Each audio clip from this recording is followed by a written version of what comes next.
The bye's done, the boys are rested, and it's Anzac Eve again. A powerful occasion and hopefully a powerful Melbourne side doing the business against a wounded Richmond. Welcome to the official, unofficial podcast of the Melbourne Demons, the DeeBrief. I'm your host, Adrian Horton, and in the studio, just the two of us, Tom Marcazzani. How you going? I'm going all right, mate. You look very teachery right now. I've come from school. That's probably why. Look at you. Look at the get-up. Yeah. It's very laid-back get-up, though. I'd imagine there are other teachers that aren't rocking that. Maybe more of a blue shirt, maybe a stock standard jacket. Yeah, a bit laid back, a bit cash, a bit media-esque. Is that what your pupils think of you? They think you're a laid-back guy? You'd have to ask them. Yeah. Actually, I wasn't laid back at the end of the day. What? Probably it was the loudest I was screaming in the classroom. You're getting tetchy? Yeah, I cracked it. Okay. Yeah. Why is I've that? never really cracked it before. What age group again? Year 8s. Oh, Derek. Just them after lunch is it's testing. Far out. What, Yeah. they've just hit the sugar? I just kept looking at their screens and I went nuts. How annoying is the screen thing for you? Yeah, it's like Addictive. crack to them. It's my biggest fear as a parent, to be honest. I'm sure there's You just people got to listening. let the crack in. It's about, hey, when are you going to let your baby smoke the crack? And But you got to manage the crack. you got to manage the crack. Okay, we're 2 minutes in and we're talking about crack. Mm. Mate, the bye. Did you enjoy it? Are you How refreshed? relaxing. Oh, I loved it.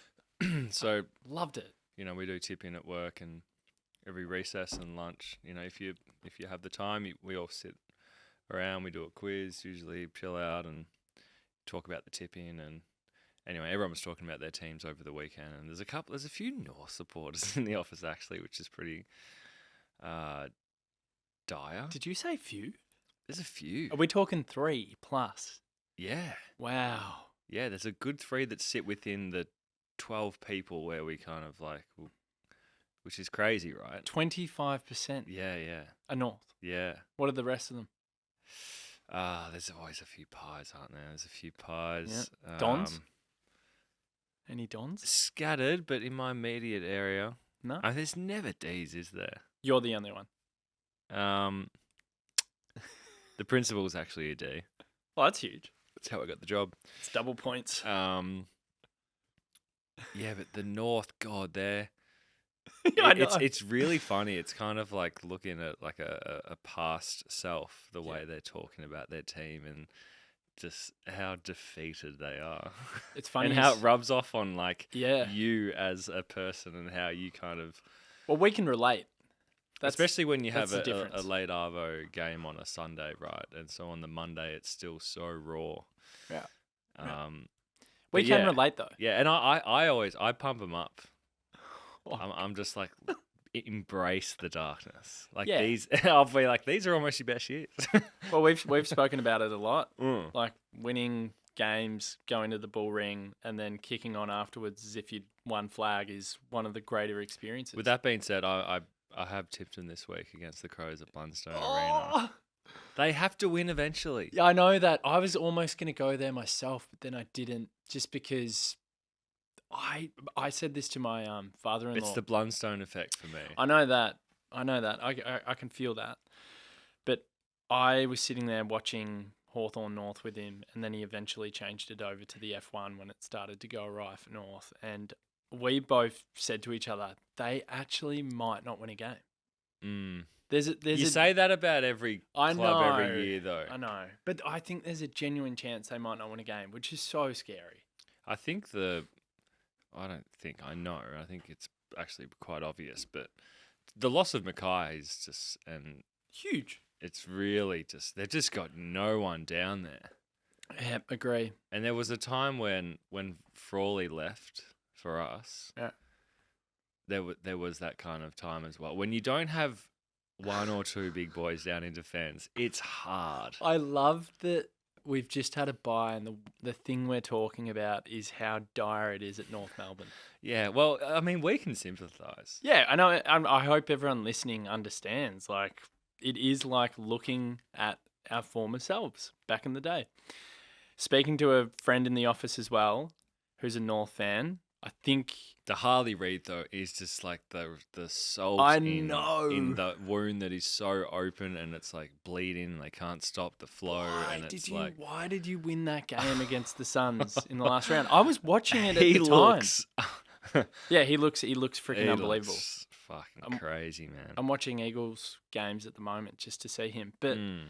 the friend at work is from Tassie, and he's just going to jump ship. I think there's a lot. There's a lot of them. Yeah. So And look, I think it's probably the one instance. And actually, when I was living in Fremantle, I spoke Sharkies? kind of the East Fremantle Sharks. But I spoke with a few people who, as soon as the Freo team came in, they jumped ship. Yeah. Because West Coast, there's no like heartland of West Coast. It's just it's a state team. true. Where's True. West Coast? So do you feel? It's literally so hang on. it's the west coast of Western Australia. Are you inferring that Fremantle have much more of a soul than West Coast? It's a place. Yeah. It's a place that you can refer to. Yep. West Coast is what the whole coastline of WA. It's a state team. That's what it is. Spoke to Matt Spanger. It's artificial, and I hate them. Yeah, same. And it annoys me that they're up and about after a couple of wins. They need to be Simmer. down for Simmer. a few years. Yeah. Because they've been nothing but good since entering the comp. Agree. Like, just relax, for God's sake. But Matt Spanger, interviewed him a few years ago during lockdown because Rob and I had nothing else to do, the guy that runs the Sash. It was really interesting. He played at West Coast, Hawthorn and Sydney. And he said there was a massive difference with the setup and the environment at West Coast. He said, As a club or Yep. as a community? just as a club, like when you come through the four walls, as they like to say, which is one of the worst phrases in footy, he said that they go through this whole like almost like an incubation period at the very start where they teach the players about how West Coast is a brand. And it's Wow. like, what the fuck?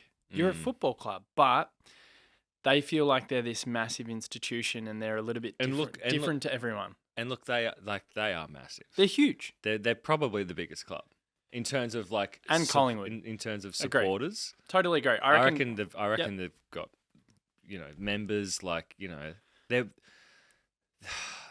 Yeah. brainwashed over there to think that they are like the best and like they Yeah, expect yeah, the best and they're But it's almost the same as Collingwood. The only difference with Collingwood is they're so battered and bruised by losing so many grand finals. So even though they're massive, they think they're a little bit cursed. yeah. But Collingwood has the history, the culture. Yeah. They have a suburb that That we're in and right now. Quite a niche one in itself, in that it's a localized place, and West Coast is just, as I said, it's artificial. He just said it was so different to the other two clubs. Like it was a brand, it was a company. It's like, well, okay, you're still a football club at the end of the day. But yeah, I hate them as well. And I'm sure most Melbourne supporters hate them. And funnily enough, I was looking up the fixture today as well before we start to talk about We play him twice. the game tomorrow night.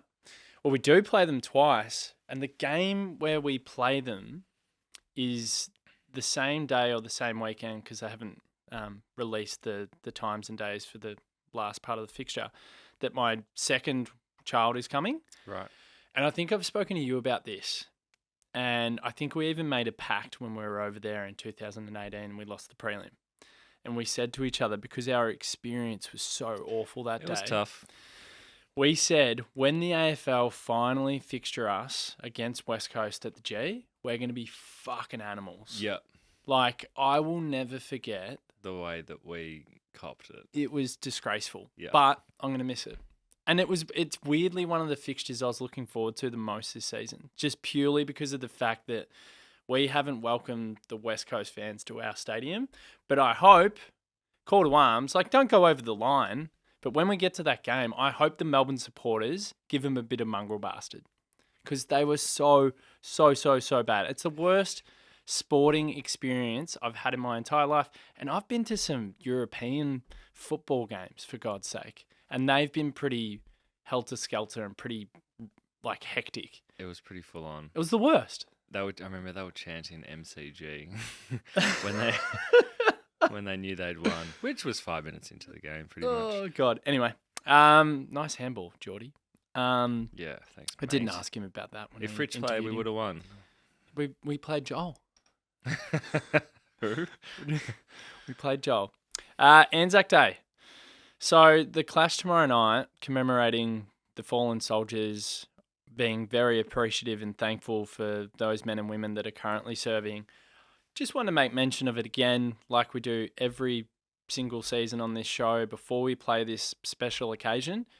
It is so special. Like, just to be involved in this, to see what it's become over the journey. I think it's really cool just looking back, because when it initially came in, I think Collingwood and Essendon supporters and maybe even some of the footy community were like, Melbourne and Richmond, like, get fucked. What are you doing? Everyone's embraced it now. Everyone loves this game, to the point where I hear some neutrals say, I actually prefer it going in on the night before the Essendon and Collingwood clash. I think just night games in itself, just like it creates a mood far better and far more effective than during the day. Yeah. But in no way am I claiming or suggesting that it's bigger than Anzac Day game. And well, it's just not. It never will be.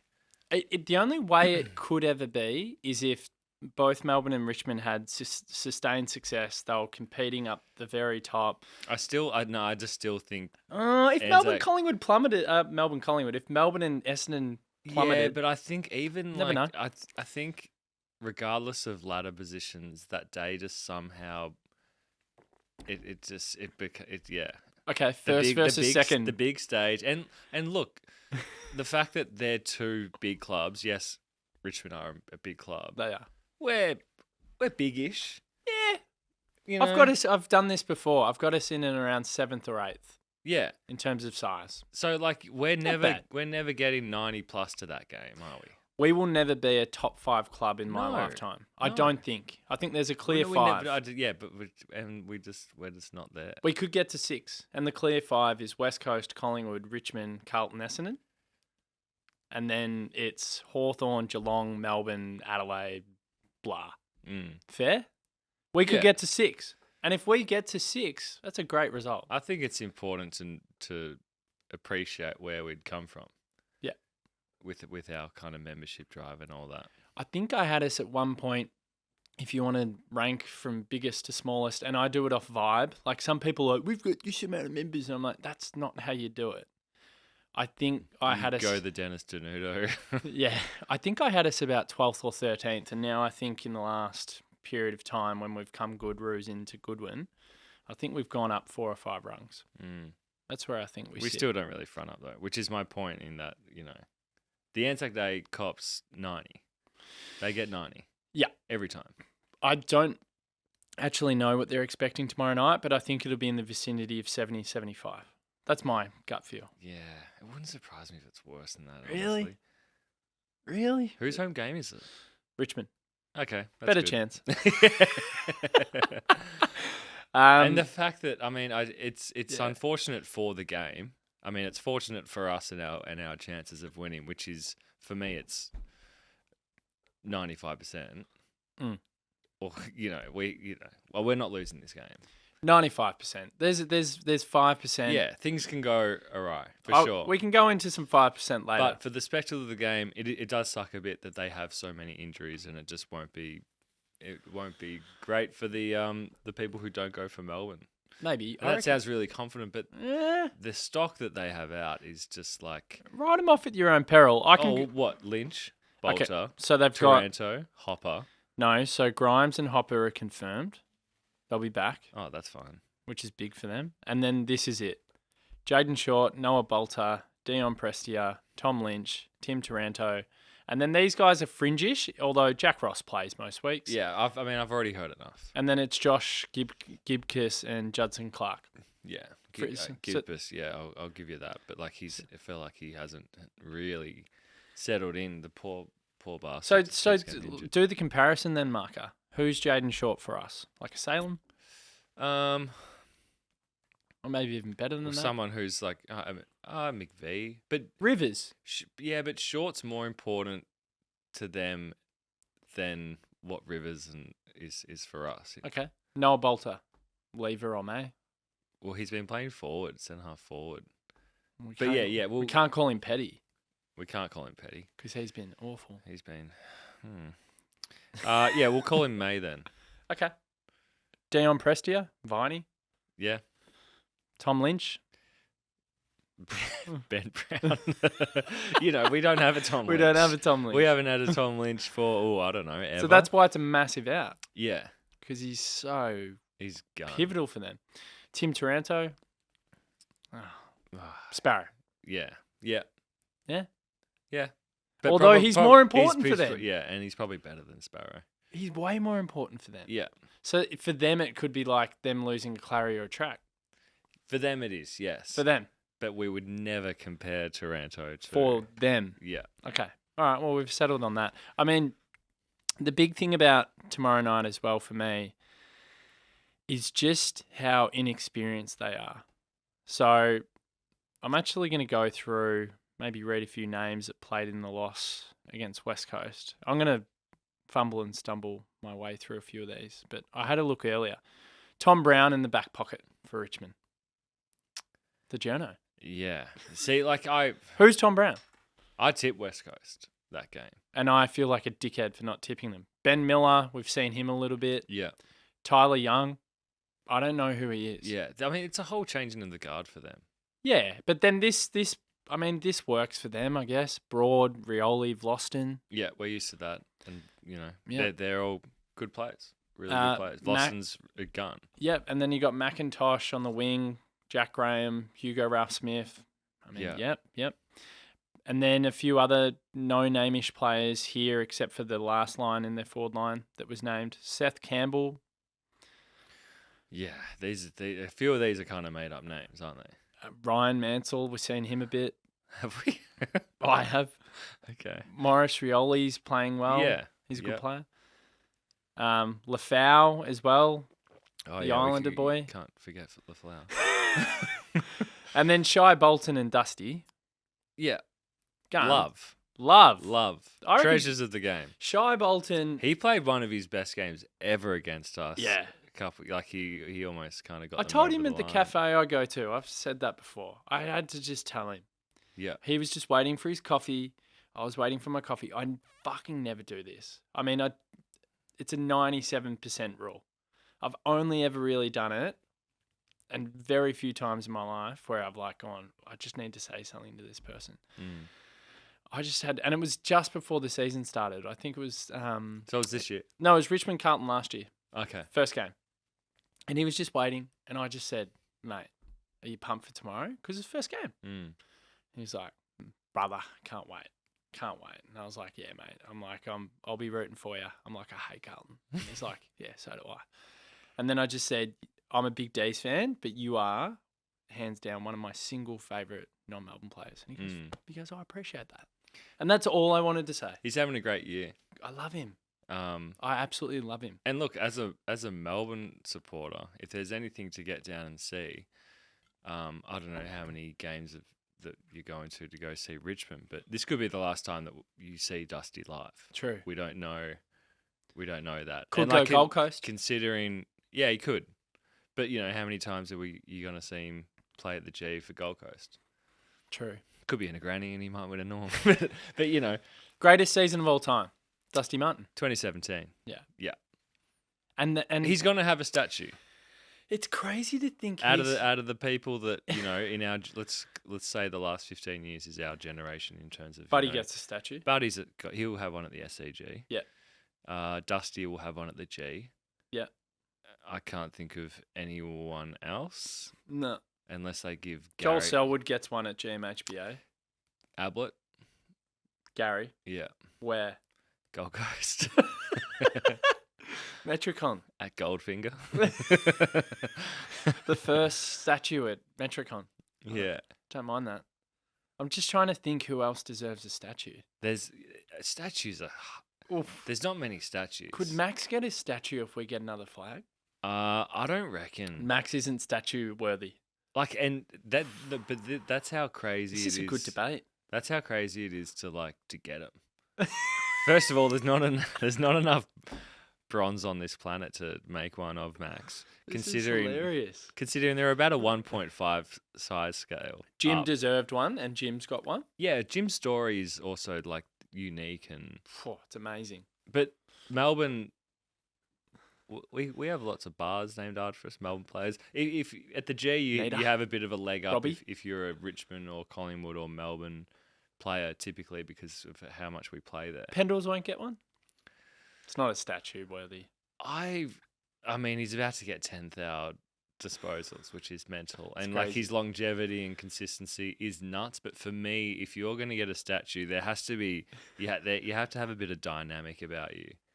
Like you have to have like True. Absolute game breaker. Like people want to go to see you play. No one really went to go see Jim Science play. I don't know about that, but who deserves a statue? Dusty. I love this. And Buddy.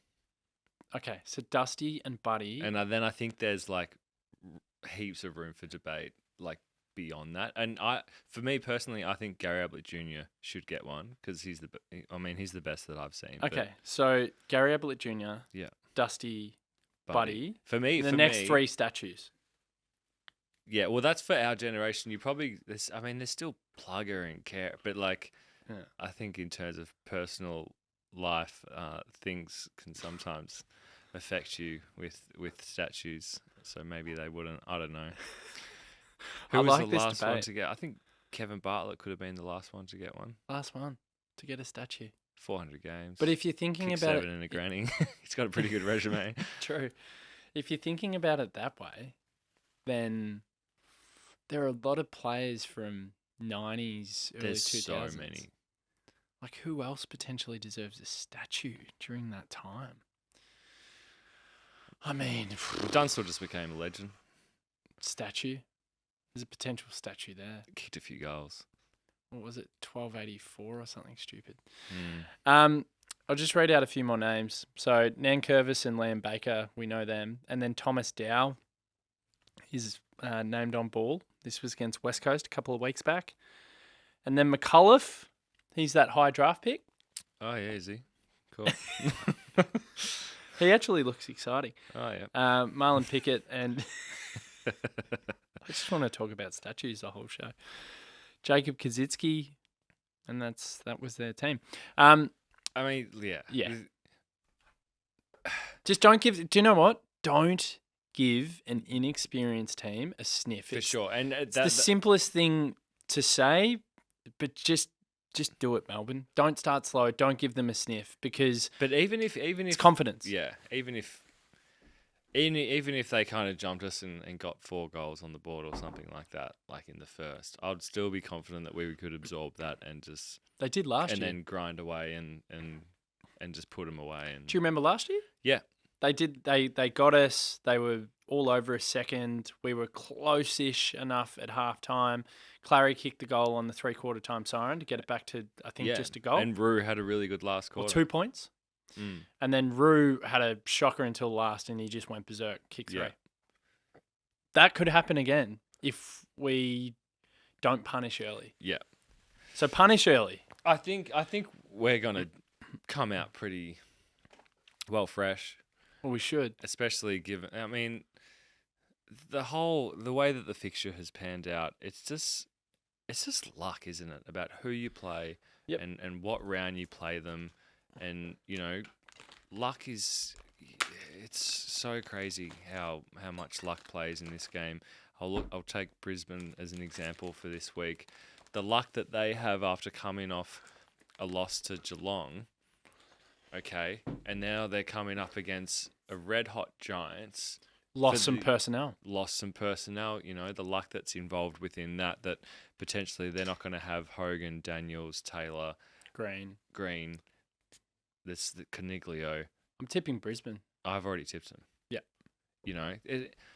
And so for us, the luck that was involved with playing against Brisbane after they had just had a week off, we had whatever it was, 5 games in 25, an average of 5-day turnaround, something crazy, whatever it was. 5-day turnaround average across 5 games. Yeah. And they had played 3 games in that same period. That so we that's played 5. That's 8.3 It's crazy. day break. In a world that, you know, requires you to front up and be fresh and run professional, you know, it's crazy. Yeah. It's crazy that we even considered that we had much of a chance, really. And it showed. Like, you could just tell. I mean, first of all, I don't want to take anything away from them. They were unbelievable. No, take it away from them.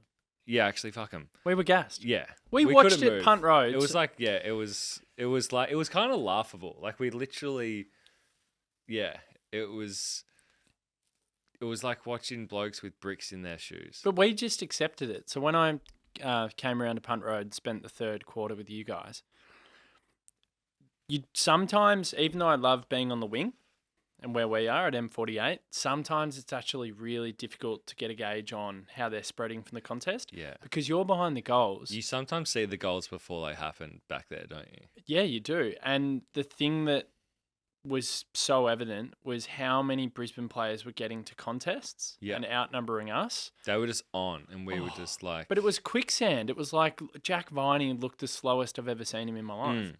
So it's very easy to reinforce that point. Brisbane got us at a good time. Yep.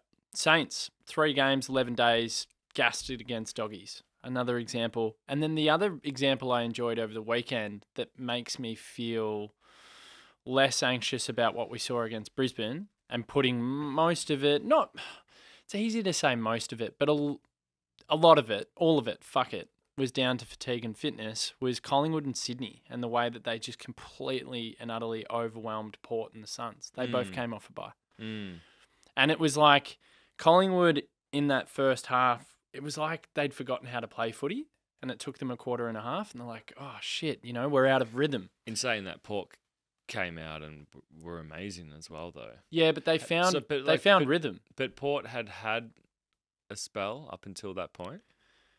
No. So that's the point. Okay. So the point is I think they eventually overwhelmed Port because they were so fresh. But the Pies and Sydney both did. Sydney, yeah. And the Suns as well. Like the similar thing in that game for me was like the Suns were kind of in it early in the third and then Sydney just overran them. And I think if anyone doesn't believe that sports science and breaks doesn't come into play, like what game are you watching? This is modern footy. I mean, it's right there. It's right there for you. There's so much evidence. I just want to highlight Ben Brown. So not playing, which has been confirmed. Teams will be out in 10 minutes at the time of recording. But Ben Brown, a few people slagging him off. Now, what for? Just see you later. I don't want to see you at AFL level ever again. Really? Yeah, which is mental to me. After the start that he's had. I mean, but this is the thing with us is that we have now options. Yeah. Right? Towards the end of last year, we speak about it so often. The options just weren't there. Yep. It's a marathon this season. AFL, every season, it's a bloody marathon. And if you think that he wasn't going to come in or have a break, like coming in this season, I didn't think he was going to have the impact that he has already. But how many games did you think he was going to play? 7. Yep. Or 8. Yep. And, you know. He's almost at that quota already. You know, given where his body and what he looked like and how he was moving, like... Mate, we're definitely 3-3 if he does not play. Because him and T-Mac, I kind of like have them in the same vein in terms of their importance and their impact for structure. You know, May goes out a week. T-Mac holds it down that week. And what a massive game that was as well. To be able to win that was huge. The Port game, Ben Brown's not there. And T-Mac's not there. Yeah, we don't win. There's no way. There's no world where we win. So instead of being 3-3 and going, oh, we're so desperate, we've got to beat Richmond, and then going, shit, we've got Geelong into Carlton. Oh, God, I don't know. Like, I'm not confident about either of those clashes. We go 5-2 tomorrow night. 5-2 is great. Sets you up. Does it mean you can split Carlton and Geelong? Probably. And you can probably get away with it. In that other scenario, you're almost desperate to make sure that you win those 2 games, even coming into Geelong and Carlton, because I can see it from a mile off now. There's going to be a breakaway of 6 teams, I reckon, this year that are chasing top 4. I just feel like Doggies, Essendon and Freo, who are currently in the 7th, 8th and 9th spots, and then you can go down to Collingwood, who will probably come with a bit of a run. Brisbane, who knows? I think they'll be a little bit off the pace and maybe not in that top 6 chasing a top 4 position run. I mean, it's going to be so tight. So wins like that against Port and players like Ben Brown and Tom McDonald contributing massively to that win are worth their weight in gold. So for people to come out and bag Ben Brown, even though he did some other good things in some of the previous games, it's just fucking weird for me. Yeah, I mean, I haven't seen any of that or haven't come across any of that, but to hear that is a bit... You obviously just don't understand the benefit of having players fighting for spots and having a player like Ben Brown in the team. All right, well, what does that do for the people who are out of the team? Like, they are going hell for leather at training and doing their absolute best to try and get in that team. We have a Mick Adam, who I'm sure we'll touch on later. You know, we have Aru, who is, he's playing his role. We have someone like, I know it kills to say this, but Shaki and Fullerton, who knows what their roles are. Fullers could come in. Yeah. By all reports, he had his best game for Casey recently. 21 touches. But the fact of the matter is we need Ben Brown. Yeah. We need him, and I don't think we've realised... I have more trust in him than... the need. Any other key forward. Playing a key forward role. Unless we change it. I don't have as much trust in Petty at the moment. Well, that's Rue, I have trust in him playing that second ruck, and you know, I still feel like he competes well, but this is the agenda. He's a nearly player at the moment, Rue. Like if he's holding on to if he's holding on to some of these marks, like it looks like the difference between his output is massive. There's some games where it's like he almost takes like 5 hangers. He's getting really close. Just don't become like Sam. I don't reckon he is. Neither. In terms of attitude and in terms of he never looks like he's always going for it and always competing. He was more one clunk last season at this point than he is this season. He's been a little bit fumbly. He has this year to date. Look, but I back him in. I'm backing him in too, and I think this is a really good opportunity. I mean, there's still Grimes and there's still Loston and a couple other players, but it's a good opportunity for him. All right, Brown's not in the team. Yep. For him or Petty, one of them, one of them has to step up. Yep. Tomorrow night, and they have to perform, and it doesn't mean kicking 5. He's just signed the new deal, JVR. So I think that's weight off your shoulders. You know where you're playing your footy for the next 4 or 5 years. He came to life in that last quarter last year. PS, get Zerha. Get lucky. Well, we can't. He just signed the big deal. Zerha's available. Get him. Great. Let's get him in, actually. So, I agree. JVR, Petty, and even I'm going to throw Fritsch in there, even though he's had a really good start to the year from a goal-kicking perspective, which is what he is. It's funny how he's in a few people's rolling all-Australian sides. Mm. And I guarantee you, if you asked all Melbourne supporters who have any idea about the game, you wouldn't have him in our top 10. Did this the other day. Close. He would be 9th or 10th if he was. BNF right now, run through it. Track. Yeah. Gorn. Nibbler. 2. No, is it Nibblers? I'm reeling reeling off. Okay, names. we'll go Track and Gorn 1 and 2. Nibbler. The way and then you'd have to throw in a Nibbler because the way the voting system works. Viney. So, yeah. Who's 5? Weaver or May? Chandler would have to be. Chandler, in there. great shout. And do you know what? I reckon McVee's in there. Yeah, I was about to say McVee. Reeve Dog's had a few good games. He could be in front of Fritsch. Mm. And then who else goes in front of him? There'd probably be some other players. nestling just in front of him. Sparrow's had a good year.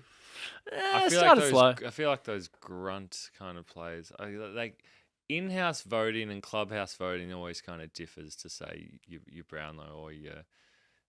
I think you'd nestle Fritter in about 7th or 8th. Yeah, I was about there. I think after It got really after going through the list, it got really it's threadbare. going harder. I'm thinking of other defenders because our defense has been decent this year. Blake. How's Blake? Nah, he won't be in front of Fritch. No, May. Do you know what? This has spooked me. So, who's the top 5 in the Coleman at the moment? The top 5. Can you go through it? I Could think you Fritch do it? isn't he 5th? Yeah, he's equal 5th with Ben King Yeah. and Harry Mackay. He's equal 4th. Sorry, with those two. So do the top 3. This has done me in. Done a real number on me. Charlie. So Charlie's second. Mackay. No, Mackay's level with Fritter. This is a thing. We're bagging the hell out of it. I bagged him for his lack of physicality against the Lions. No, but with the things that I don't know, maybe it was just that he started slow, but since then, yeah, he just goals. He just loves goals. He loves goals. Which is so sick. Jesse Hogan's number 1. Yeah. Charlie's number 2. And Jake Waterman. Wow. Whoa. That's rattled me because I think he's an awful footballer. Awful. And he was doing things last week against Freo. I actually always rated his brother Alec. That baffled me. Alec more than Jake. The one at Essendon. Yeah. Fucking hell. That has rattled me. Shai Bolton's on 14 goals. He's only 2 behind Fritter and Mackay and King. And he's on the same amount of goals as Jeremy Cameron. God, it's been great seeing Jesse. Yeah. Play well. Yeah, I know. I God. couldn't agree more.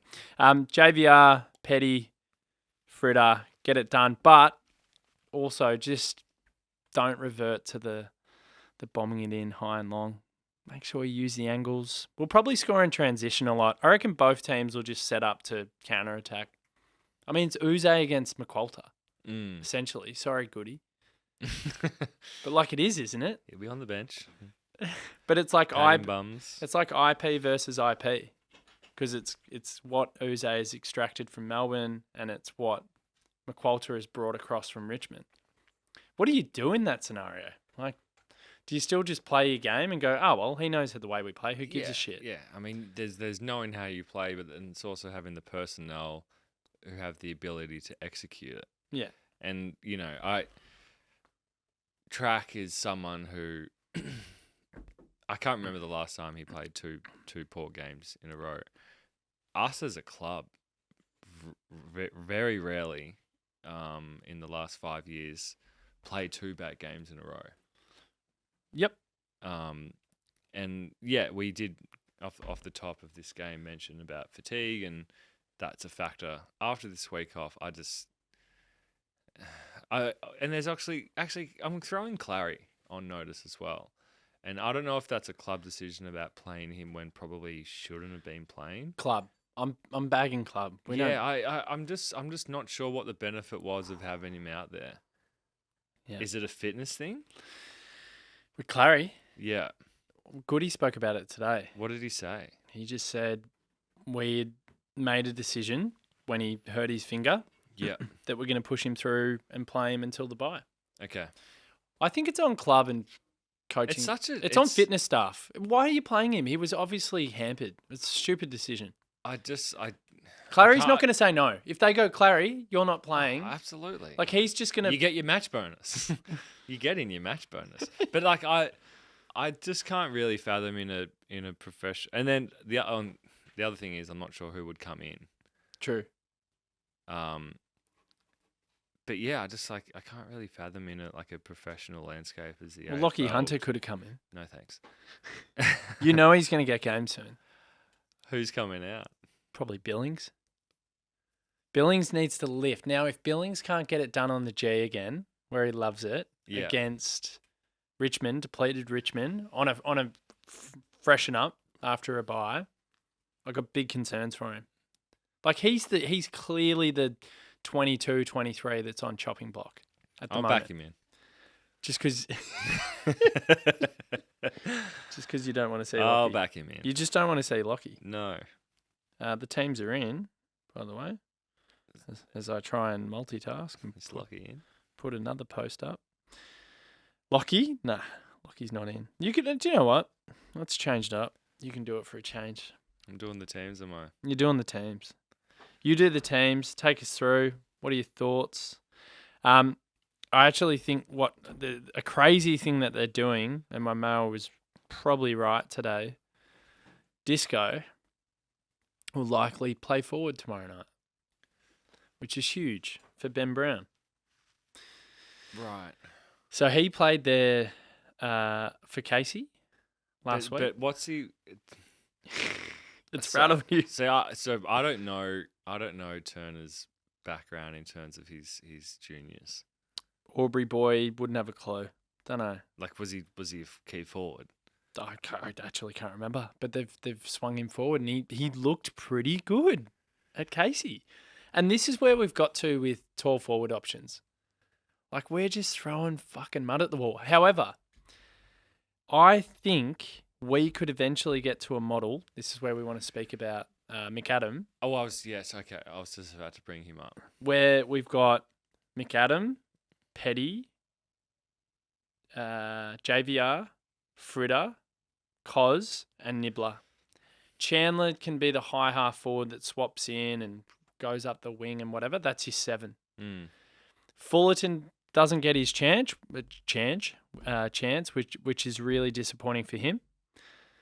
But we just don't know what Fullerton is. He's an unknown quantity. So I think the McAdam... He needs to play at least another... if he's had his best game for Casey and he kicked 2-4, well, Again. He needs to play at least 5 of those games to be like, all right, you're in. I think he'll get a chance earlier than we expect. I was not half, but like tiny little bit of me was expecting him to potentially play tomorrow night. But big game to come in for. But that's my potential 7 once we're at full tilt. Now, the only other player that I see coming into that, so that doesn't have Ben Brown.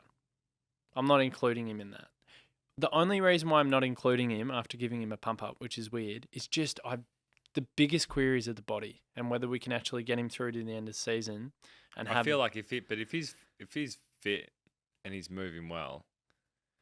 Yeah, but it's hard to put him in because you think about the options that we've listed there with Petty, Roo, Fritter, Cozzy, Nibbler, Chandler. I'm thinking about opposition. I've got such high hope in McAdam. If we're playing a team like Brisbane, yeah, Brown plays. Mate, I think if we're playing a team like Collingwood, all right, Brown can miss. Yep. I'm so excited about McAdam. So Casey play tomorrow against Richmond in a curtain raiser at Punt Road, I think at 2:00. So I know what I'll be doing with my other monitor at home when I'm working. And I'm pumped. I just have a weird feeling if we can keep this guy fit, and I watched a bit of him at Adelaide. Oh, I was big on him in Adelaide. But he could never really string together a full season in Adelaide. And that's the biggest query. Because he's so dynamic in the way that he's so explosive and he goes hard. Goes so hard. He can take a hanger and he's really crafty. Yep. He's tough. Yep. And the other thing about him... But I can't remember the kind of pressure that he brings though. Well, he definitely gets involved and brings pressure.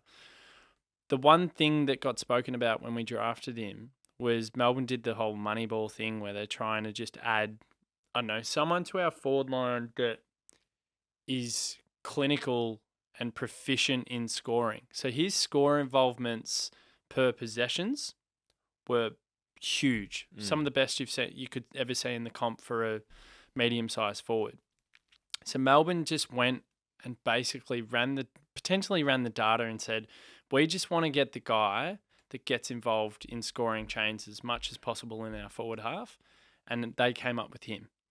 So he's the type of guy, similar to Fritsch in some respects, but different because he's a little bit more dynamic and plays further up the field. He's the type of guy that might end up getting 6 touches, but he's kicked 3 and he's had 2 goal assists. Like, that's the type of guy we might be investing in here. So I'm really excited about him. He's never going to get more than like 10 touches, really. But he's high impact. So he's small. He's which I'm fine with. And a forgotten soldier who he'll get a look in at some point. Charlie Spargo will get a look in at some point. Yeah. He will play a game of footy again, the red and blue. Will he keep his spot? It all depends on his impact. Yeah. Because he is low possession, high impact. He can kind of come in for a Billings as well. Billings is the one. It's like you've really got to work for your spot, I would have thought. Like, it's going to be tough for him to keep his spot because there's going to be a lot of players that are banging down the door. We can probably change it up when like a Salem and a Bowie come back in if they play together. Oh, they'll be playing together. We shall see. You got Salem injured, by the way, with your chat. Cop that. Yeah, and I copped it. I brought it up on the review show after it. And I've never copped more messages on the DeeBrief page. Because of some a little bit like, you want to go? Because he got injured or because you were claiming that he should? People just going, you fucking cursed him. Like, really giving it. And do you know what? I respect it. Because you weren't standing with us at the time when it happened, but Maury was, and as soon as it happened, fucking he turns to me and just goes, "Oh, that's 80. That's 80 curse. That's 80 curse." Yeah, I absolutely cooked it. But yeah, there was a bit of aggression around a few people's words. Some people were jovial. Other people just went for it. Yeah, we're just like, "Fuck you," which I'm happy to cop. Whatever. It's amazing to think that we do get a Bowie and a Salem back at some point as well. Yeah. That's crazy. And God, I'd want them in the same team. Bowie, second week, did he get injured? What week was that? He'll be back they've got him listed 3 to 4 weeks. So I expect him. No, that was round 1 that he got injured. So he'll miss Geelong Carlton, might be available for West Coast, but do you take him over there? Don't know. Is it a potential banana skin that game anymore? Or do we just win that game? West Coast. It's over there, right? Yeah. No, you treat that like it's okay. No.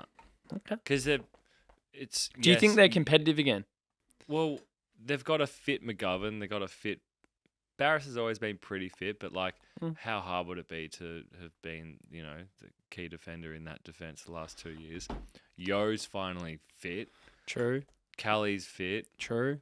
It's all contract years, right? Yeah, it just seems like they've all just pepped up and they've got a bit of spirit about them. And then, obviously the influx of what Reid does for that kind of environment. So Bowie might be back by then, and then I reckon Salem will be fit the week after, and he'll probably just go straight to Casey. So it's Geelong then, Carlton? Did you hear that? He'll go through Casey, yeah. Salem. Oh, Salem, yeah. Do you reckon he will? Well, I thought you were talking about Bowie. You think he's going to go through Casey? No, I'm just trying to rattle you. Man. You once said that Salem is in that category that never goes to Casey. Yeah, and that was exactly what happened last year, remember? I know, and he actually did really well when he came back. Of course he did. Anyway, of course he did. We'll get to teams. You cursed him. Anyway, so with... Do you want me to do teams? Yeah, go teams. You were going to take over, but it's my thing, I guess. Yeah. Okay, so we'll start with Richmond, or do we not care? No. I mean, were there any changes to that? No, there's changes. So Yeah, Dylan Grimes, Sam Naismith. Yep. Jacob Hopper, Sam Banks. Are you just saying the ins now? They're ins. And then the outs for Richmond are Tyler Sonsi, McAuliffe, Short, and Kazitsky. Okay. Short injured, of course. The other 3 are admitted. And then for Melbourne, Cozzy Pickett's back. That's cool.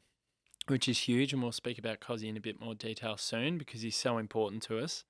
Another one we probably didn't mention in BNF because of the 2 suspensions as well, maybe. He's probably still up there. Bill Laurie's in. Little Bill gets a run after his 20 tackles for Casey. I mean, you can't ignore it. Yeah, can you? But like... Can't ignore it. I'm going to have a Pringle, by the way. Have a Pringle. And people have been annoyed. There's been a bit of feedback about chewing on chips and shit like that, so apologies in advance. We barely have chips on the show. Oh, I've done it a few times. You just forget every time Nuggets has been in here and we've had a few and we've forgotten. Yeah, right. We don't drink as much as we used to.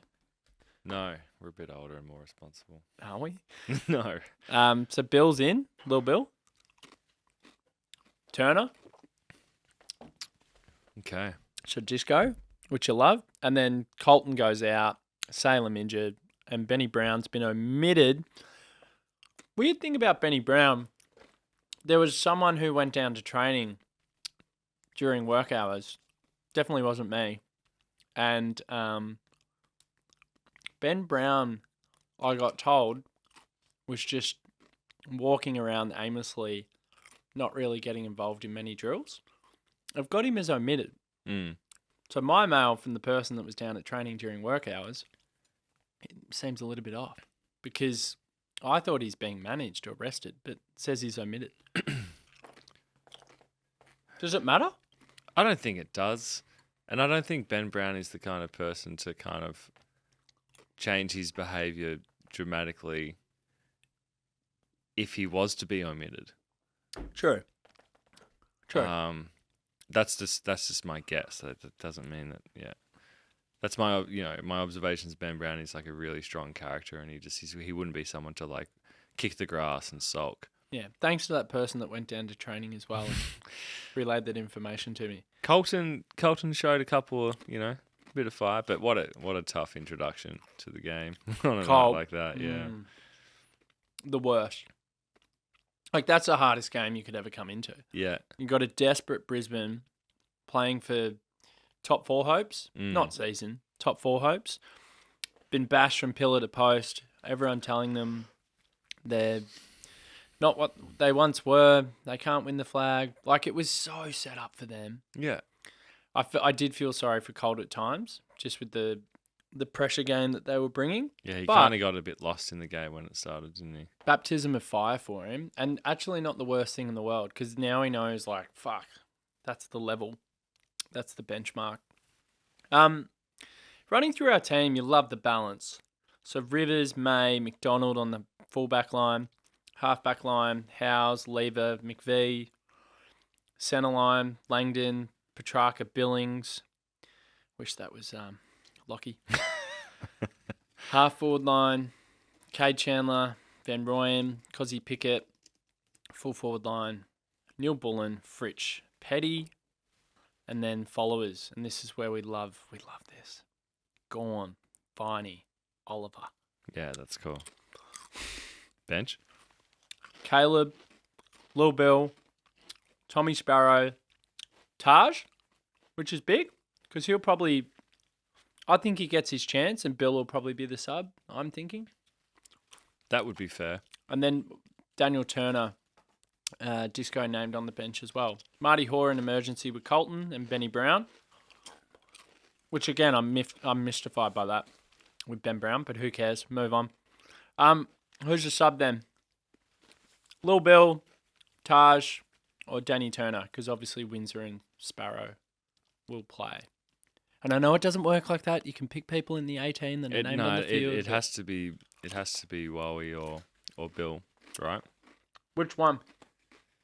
I would reward Woden. And I would say to Bill, yeah, come on and lay 5 tackles or something.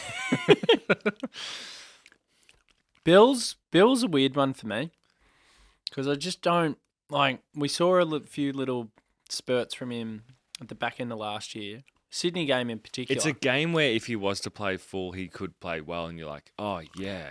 Because he's playing a team that's decimated. But when the heat's on, there'll be heat. There'll be heaps of heat early. Yeah, early. It's the occasion. But consistently, I just can't trust his. I don't know if he can cop the physicality of the game. Yeah. Especially with I'm talking about top tier games, and we're playing like Brisbane, Carlton, whoever it is, Sydney. I just don't trust. I can't trust him. I don't know. It's hard to trust him. I think he's still very much in his infancy. Yeah. So we will see. But let's assume, hypothetically, that Disco plays forward. What a Curveball. Mm. Does it free up Van Rooyen? Is Disco... Maybe. What's his height Disco's a similar height to to Van Rooyen? JVR. Yeah. Is he someone that can chop out for 5 minutes in the ruck? No, JVR's playing that so well. I don't reckon we would muck with it or stuff with it. So Disco's 194. I'm pretty sure that Van Rooyen's 193. So they're good Pringles, aren't they? God, Pringles are good. So yeah, Danny Turner 194, Jacob Van Rooyen 193, and I think Harrison Petty 197. Is he 197? I think, yeah, 197. There we go. And then Fritters, funnily enough, he looks so much smaller, but I'm pretty sure he's 188. This is really disturbing that I know this, by the way. What the fuck is wrong with me? 34-year-old man that knows all the heights. Yeah, you're unwell. So unwell. 188. All right, let's go through this then. Charlie Spargo. I reckon 175. And if I get this right, I've legitimately lost it. 172. Yeah. Thank fuck I got that wrong. So, who's the heat on tomorrow night? There's a few people who there's a bit of heat on. Billings might be number one. Clary Heat is in some respects slightly unfair. There's more context. Yeah, with Clary. It's slightly unfair, but coach has backed him in and said he's ready to fire. He's ready to play his best footy again, like he did early in the season. Got to remember he does his finger in the Hawthorn game just off the back of the 35 against the Doggies, arguably best on. Yeah. So let's hope he gets back to that. The other thing is like, can you imagine? Like, oh man, if he has a really sick game against Tigers and just gets his confidence back going, perfect. The importance of that coming into Geelong and Carlton. That's a huge 2 weeks. Having a fit and firing Clary Yep. without, like, if we're any chance this year to go all the way, like, yep, it comes off the back of class. The engine room. Always. That's just we have that over everyone, in my opinion, in terms of the midfield. Yep. And if it's Clary starting to go nuts and getting confidence and doing Clary shit, obviously track is track and has been consistent and unbelievable. Same with Viney. True. But like if we can get Clary pumping again. Yeah, I agree. I totally agree. It's a point of difference that no one else comes near to matching. I'm sure the Port team will in a bit, but the other thing is we have this guy called Gawn as well, who is just still the best ruckman in the game. How good's Horn Francis, by the way? He's fucking nuts, man. You've nailed it. So this was one of the points I wanted to make before we start to wind down and wrap up. They're a collective. So we talk about Clary, we talk about JVR, Petty, Billings, all those players that need to fire. We've lost clearance in 4 of our first 6 games. That's not us. We normally win clearance. That ledger should be 4-2 in favour of us with clearance. It should arguably be 5-1. Like, that's what we're really good at. So that's been a big strength of ours for a long, long time. Ground ball game, I read something on Demonland where -8 on average every game in the ground ball game. The ground ball has become like a bit of a hero stat for me. I've looked that one up a bit. I haven't spoken about it enough on this podcast, but it's a big thing post-clearance ground ball. Was the one. So what, ball's in dispute after it's been clearance? Yep. That was the one thing that we were unbelievable at. And we're in the top 3 consistently, 21, 22, 23, I'm pretty sure. Particularly in our premiership year. It was like, once the ball's in dispute, Melbourne just get it. They're just fitter, they're just stronger. They just outbody you, they outwork you. So, Clary, Viney, Track, Cozzy when he goes in, Sparrow, Rivers when he goes in, and then whoever is a part of that rotation, JVR rucking, Max doing his thing, must start to get to work. Because if we start to get to work, we don't have to live off our defence absorbing so much pressure and keeping us in games. Because the only reason for me that we're 4-2 is because of how good our defence has been behind the ball. Yeah. We absorbed stupid amounts of pressure against Port. We held up relatively well against the Dogs. I think people forget the Dogs game was funny. They kicked so inaccurately at pivotal times during that game where they could have got the scoreboard a lot closer and threatened us. We broke their spirit at the very end of the game and went on a run on. If not for the way that we stood up defensively, that could have been a very different day for us. And then I think this sounds ridiculous, but spoke about it on the review show after the Brizzy game. I thought our defence against Brisbane was as good as it could have been given the circumstances. The game was played in their front half for pretty much 3/4. The scoreboard, it's 82 points was nothing, Marca. Yeah. 82 points was a great result, I thought, defensively, given the fact that none of our mids were winning out of the middle. It felt like an 82-point loss. Correct. It was fucked. From start to finish, it was like, oh, we actually can't touch the ball. It was it was horrific. I walked away from it.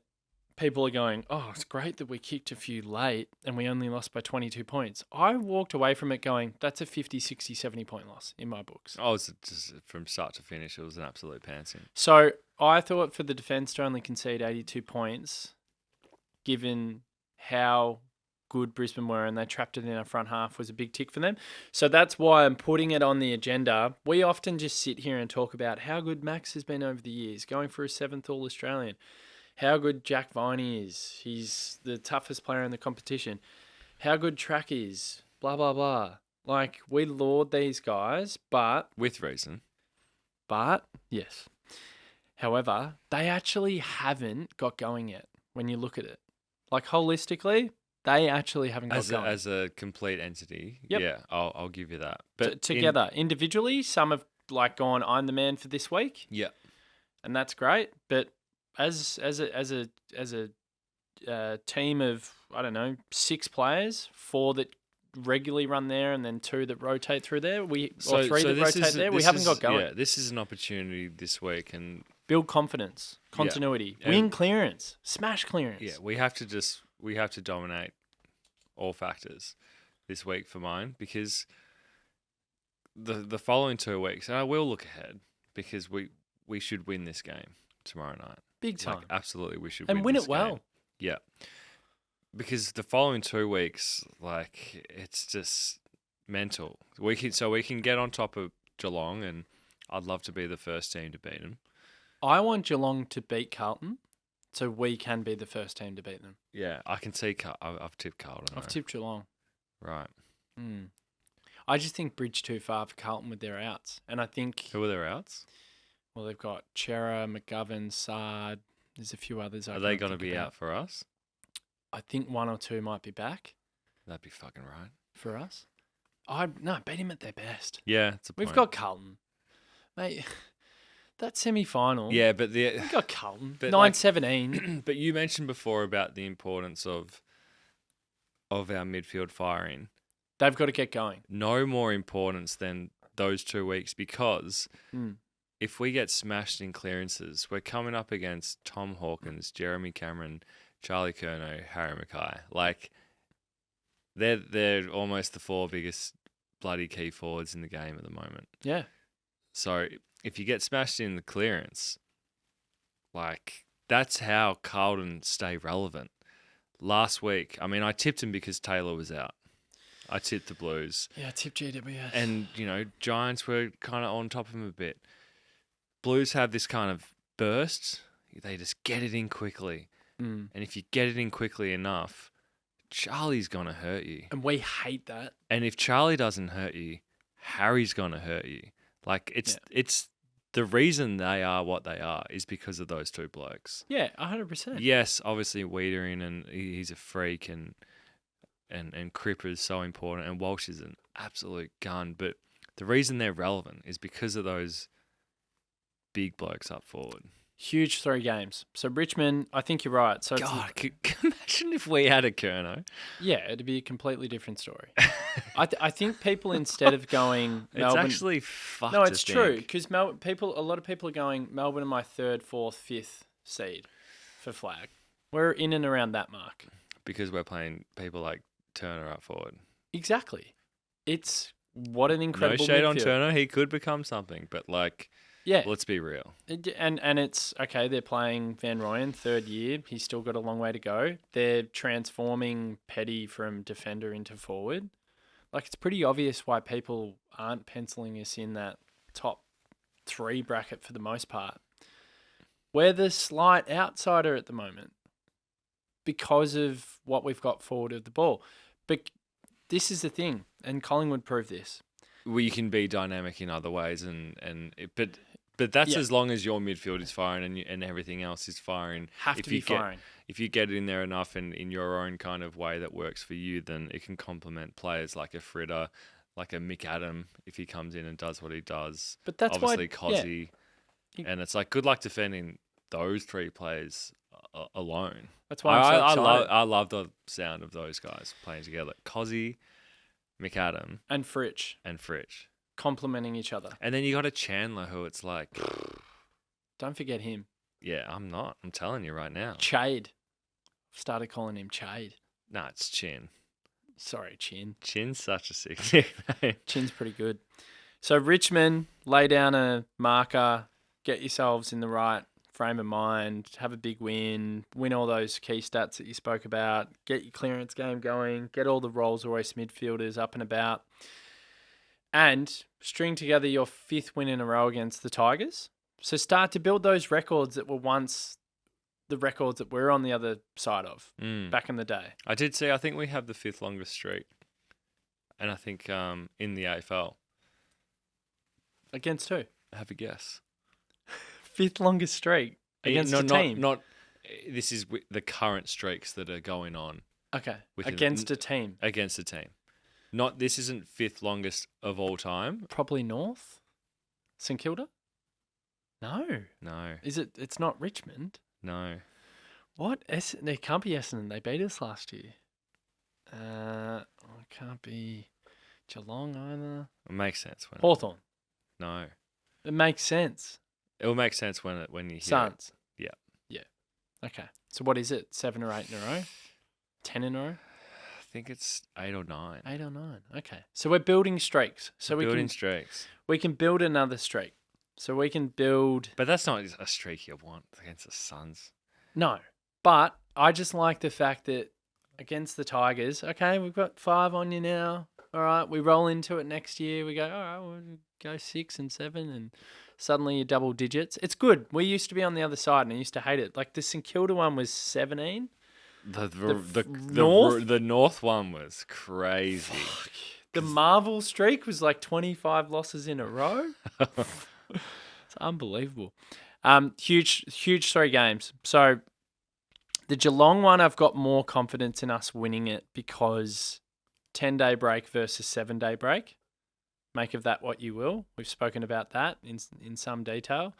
Carlton, annoyingly, because we have to play on a Thursday night again, 5-day break into a 6-day break that they have, that shits me a little bit. Not the worst thing in the world because we get the 10 days leading into Geelong, so you hope that 5 days later it won't affect you as much.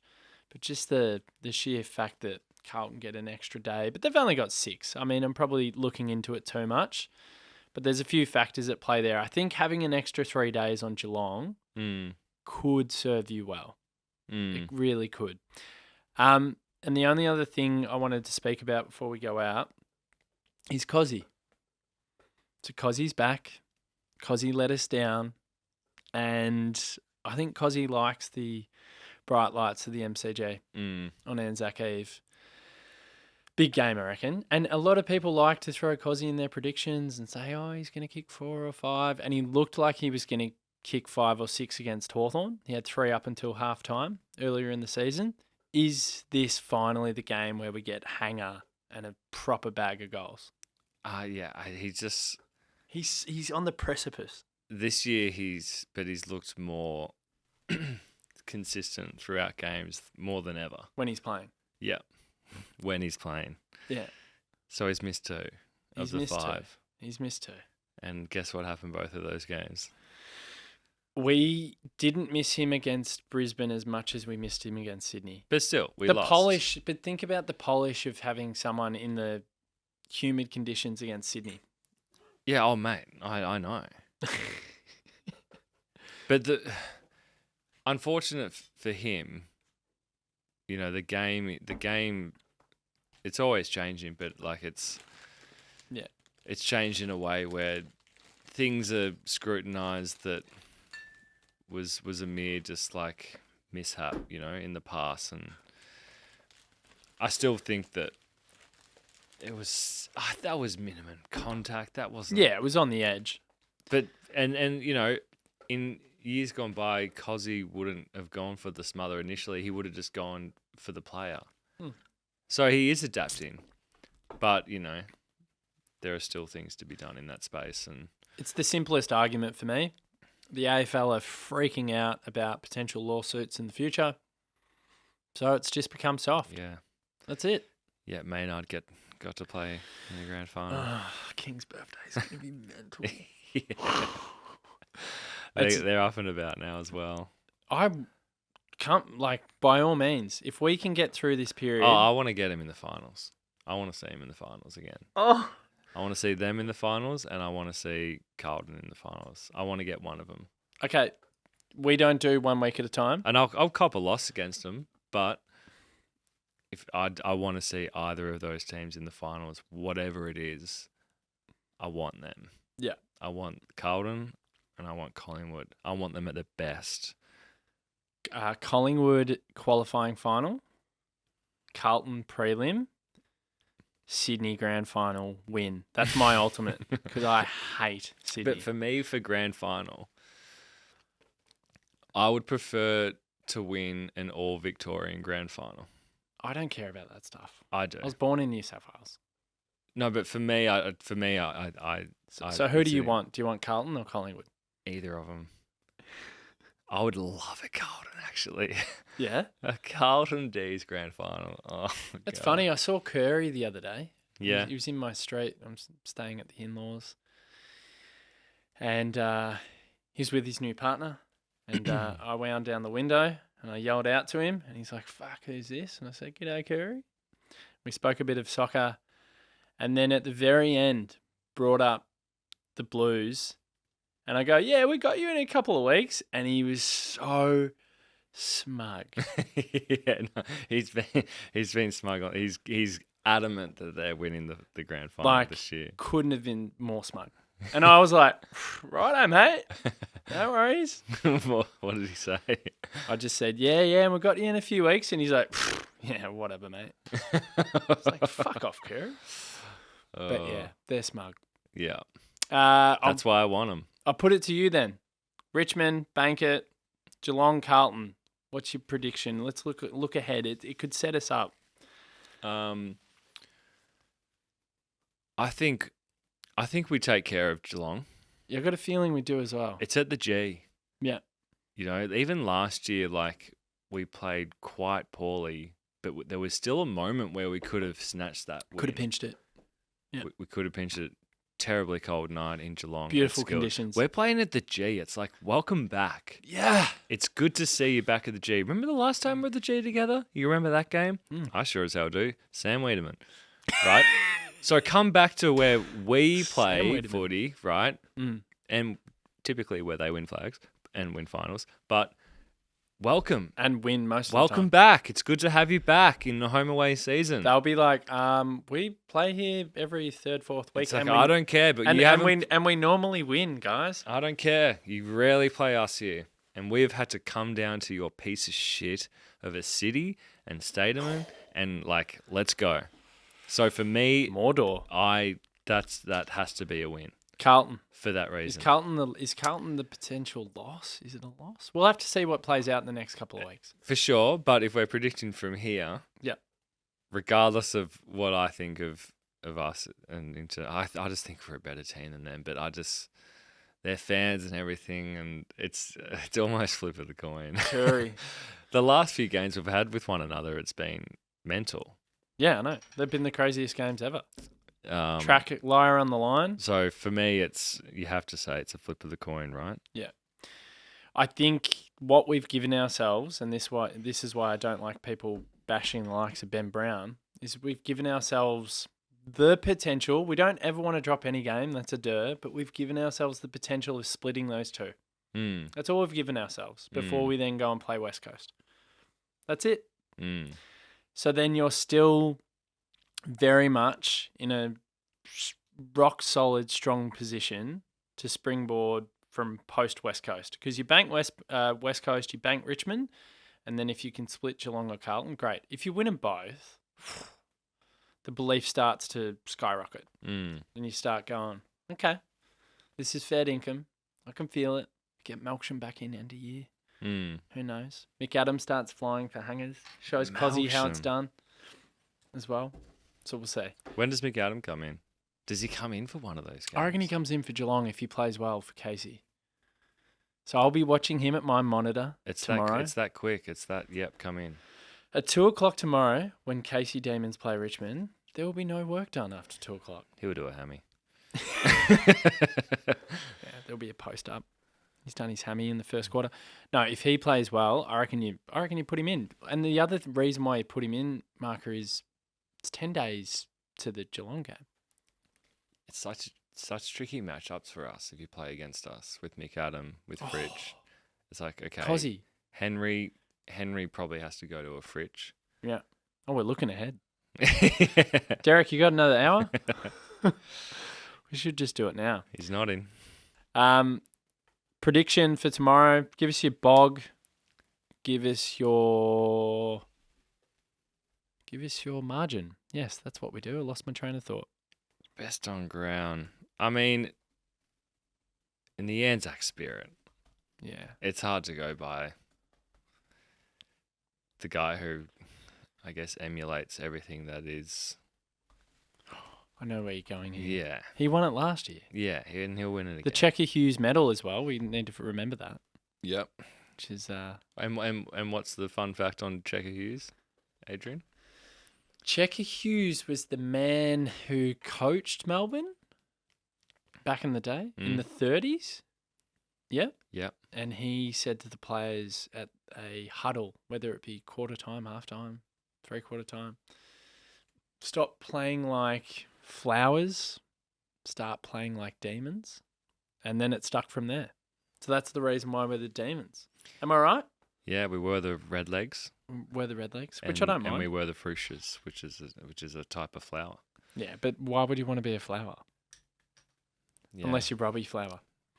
But being the Demons, I say this consistently. I reckon being the Demons is the best nickname in the entire comp. Yeah. No matter For me, it's sport. Demons. Who do you go for? I go for the Demons. I go for the Demons because it's unique. What else is sick? There's Devils.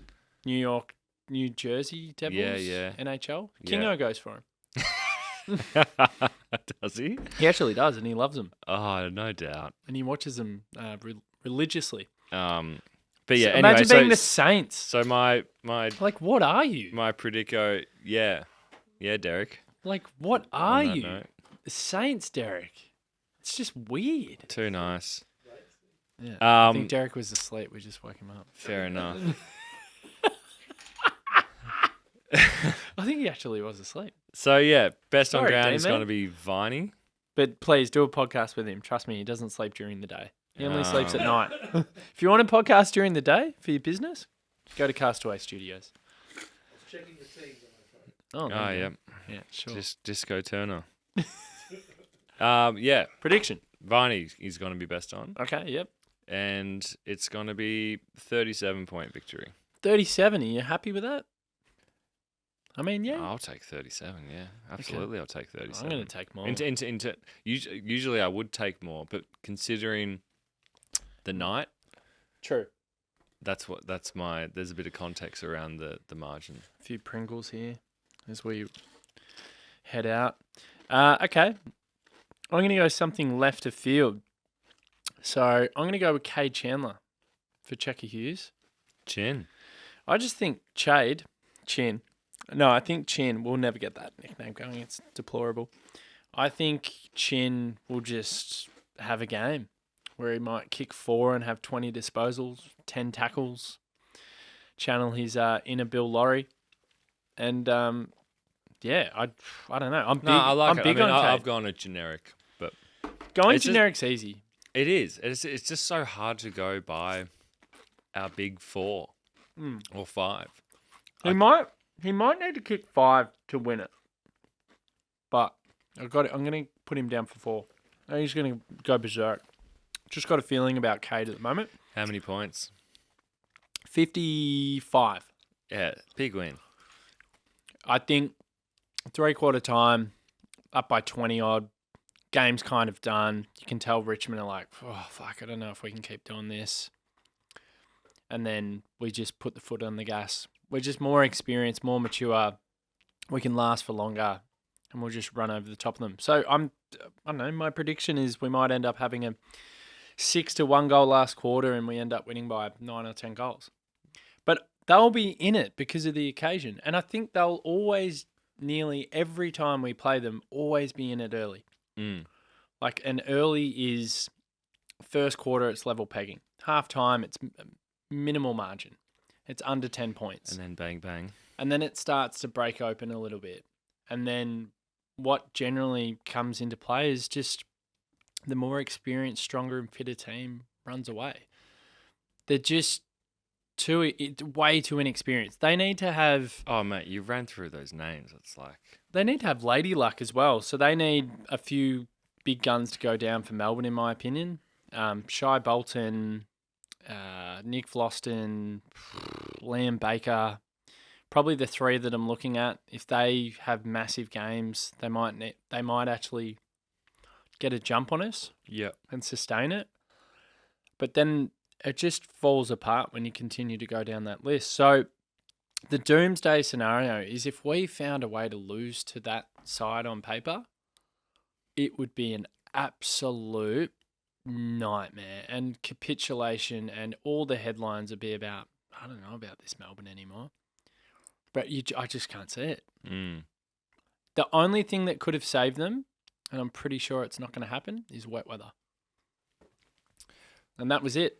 What is the weather doing? I think the weather's okay. I think it's cold and dry, which is what we love. Anyway, we'll wrap it up there. Derek's falling asleep. Apparently there's a bit of rain happening from 11. No, he's not falling asleep. 11 tonight until 2 p.m. And trust me, he doesn't 2 fall a.m., asleep sorry. during the day.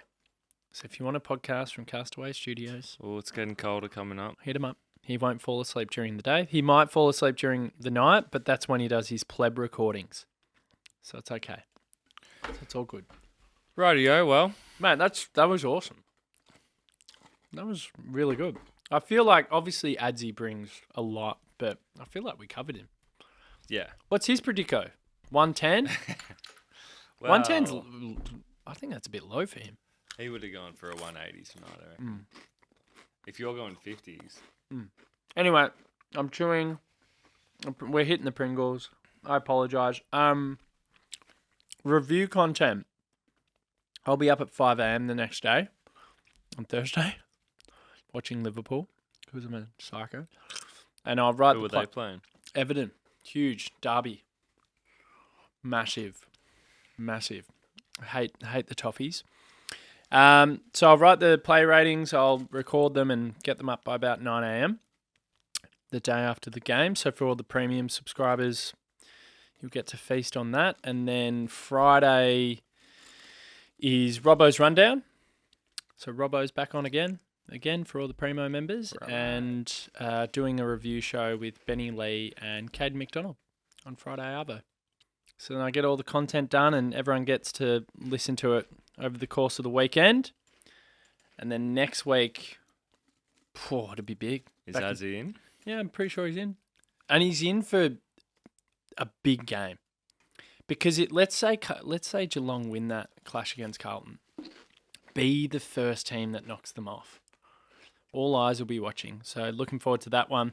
Thanks to everyone that listens. Thanks to Derek. He is alive. He is well. I can see him. He's awake. And go D's. Get it done. Go Days. Oh, look, these